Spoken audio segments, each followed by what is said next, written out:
लेना चाहिए कि नहीं, अभी सिर्फ थोड़े टाइम के लिए ही मैंने लिया, ज्यादा समय के लिए लिया। मैं इससे राय जानना चाहती हूँ आपकी। कितने समय के लिए आपने लिया इसको? सर, जब भी मुझे प्रॉफिट हो जाएगा मैं निकल जाऊंगी। जब भी प्रॉफिट, तो मान लीजिए 1 साल में प्रॉफिट हुआ तो 1 साल रुकेंगी? हाँ सर, अच्छा शेयर है, कंपनी अच्छी है, फंडामेंटल सही है, तो मार्केट में अगर मतलब मैं इसमें कोई विवादात्मक शेयर नहीं लेना चाहती, हाँ हाँ क्योंकि मार्केट बहुत हाई पर है।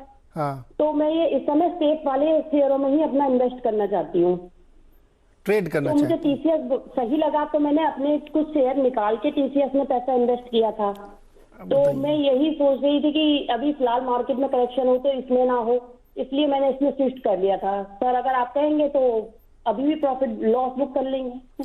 आपकी राय जानना चाहते हैं। जी, गाबा जी, बहुत ही साफ राय है इनकी कि प्रॉफिट बनना चाहिए, जब बनेगा तब हम इसमें से एग्जिट लेंगे। और ये सोच के लिया था कि ये एक मार्केट ये के साथ ये नीचे नहीं आएगा, लेकिन ये नीचे आया है। तो 3666 3636 पे इन्होंने खरीदा है 50 शेयर और स्टॉक है नीचे। गाबा जी मुस्कुरा रहे हैं, बताइए क्या करना चाहिए सर? इन्होंने कहा कि टीसीएस चलता नहीं। कैसे नहीं चलता? 2000 से 4000 हो गया, चला तो है। हाँ, हमारे लेने के बाद नहीं चला, ये बात पक्की है। अगर हमारी एंट्री गलत हो तो टीसीएस को क्यों ब्लेम करना? स्टॉक तो बहुत ही बढ़िया है। आप इन्वेस्टर हो ही गए हैं तो फिर इन्वेस्टर की निवेशक ही रखिए। बढ़िया स्टॉक है, लॉन्ग टर्म होल्ड है। हाँ, थोड़ा डिप्स करते एसआईपी कीजिए, जरूर आपकी कॉस्ट कम हो जाएगी, फिर अब बेच देना जब भी प्रॉफिट में जाएंगे। घबराइए मत, don't feel bad about it, बढ़िया स्टॉक है। तो अभी रुके रहे थोड़ा और खरीद लें, आप ये कह रहे हैं? बिल्कुल बिल्कुल, ऐसा नहीं करना चाहिए स्टॉक में। इनकी कॉस्ट कम हो जाएगी, फिर एक अपमूव मिलता रहेगा। इनको बेचना है, प्रॉफिट करना ही है, तो सेलिंग इनटू द स्ट्रेंथ एक स्ट्रेटेजी अपनानी पड़ेगी। Okay, selling on strength. अरे गाबा जी, ये अक्सर होता है, जैसे ये लोग खरीदते हैं वहीं से वो स्टॉक टॉप बना देता है, गिरना शुरू हो जाता है। ऐसा क्यों होता है? ये नॉर्मल टेंडेंसी है। जब मैं खरीदूं तो 5 मिनट के बाद ऊपर जाना चाहिए, और मैं जब बेचूं तो क्रैश हो जाना चाहिए। ये नॉर्मल टेंडेंसी है। नहीं, वो तो ठीक है, होता क्यों है सर? ये मर्फी लॉ है क्या ये? अभी मन को की चंचल है, मन कैसे संभाले मन को। लेकिन 5 मिनट के बाद इमीडिएटली टाइम करते हैं, मैंने खरीदा इसके बाद ऊपर जाना चाहिए, और जब मैंने बेचा तो क्रैश हो जाना चाहिए। ऐसा क्यों? मैंने जब बेच दिया तो क्रैश होना चाहिए, भले ही दूसरे लोगों को। एनीवे, खैर ज्योति जी, हंसी मजाक की बात अलग है। स्टॉक बहुत ही बढ़िया आपके पास है, ये आप इस पे बने रहिए। और जैसे गाबा जी कह रहे हैं कि आप इसमें एसआईपी करके अपनी कॉस्ट को नीचे ले आएंगे, और जब ये स्ट्रेंथ के साथ ऊपर जाए और आपका मन हो रहा है कि आपको प्रॉफिट लेना चाहिए, तो आप इसमें प्रॉफिट ले सकते हैं। ये इस स्टॉक में राय बन के आ रही है। यहाँ पे कोल इंडिया पे एक सवाल पूछना चाहते हैं अशोक अग्रवाल जी कैलकाटा से। अशोक अग्रवाल जी नमस्कार, सवाल पूछिए। कोल इंडिया पे क्या जानना चाहते हैं आप? ये आईपीओ की टाइम में तो अभी तक ये प्राइस वापस आया नहीं है। इस 150 के दाम में क्या एवरेज करना चाहिए क्या? आपने कब लिया था सर?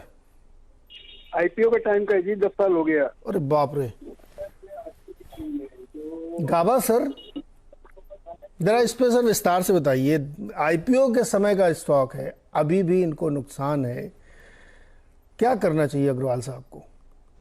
अभी आईपीओ के समय में जब तक ये देखिए ओवरहेड बहुत है इस पर। तो मुझे ध्यान है कि जब ये आईपीओ आया था तो बड़े फैन फॉलोइंग के साथ आया था, बहुत बड़ा साइज का आईपीओ था, और दुनिया की सबसे ज्यादा कोल माइंस इनके पास हैं, ये सच है, सारे फैक्ट्स हैं।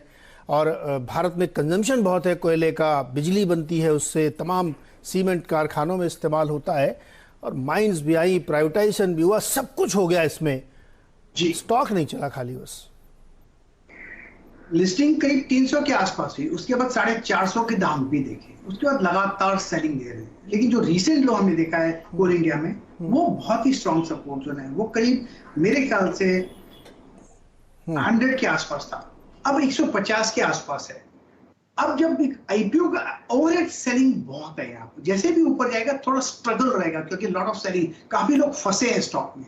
और जब भी उनकी कॉस्ट प्राइस आएगी तो जब वो बुक करेंगे, बेचेंगे, तो ऑन द अप मूव थोड़ा स्ट्रगल है, वक्त लगेगा इन्हें। मेरे ख्याल से इस पर ज्यादा ऐड नहीं करना चाहिए। अगर आप ट्रेड करना चाहें तो ट्रेड कर लीजिए, अब होल्ड कीजिए और कुछ नहीं। लेकिन गाबा साहब 10 साल से होल्ड करे हुए हैं अग्रवाल, कब तक होल्ड करे रहे? ओवरहेड सेलिंग, जितने लोग फंसे हुए हैं, बहुत ही लोग फंसे हुए हैं स्टॉक में, जिसने भी खरीदा है आईपीओ के बाद वो फंसा हुआ है। अब फंसा हुआ है तो निकलने के लिए वो होल्ड कर रहे हैं, जब ऊपर जाएगा तो बेचते हैं। तो सेलिंग प्रेशर काफी है स्टॉक में, सेलिंग प्रेशर काफी है। इस स्टॉक में नहीं होना है तो नहीं हुई है, लेकिन ट्रेडिंग के लिए स्टॉक बढ़िया है, अदरवाइज इन्वेस्टमेंट ग्रेड ये स्टॉक नहीं है।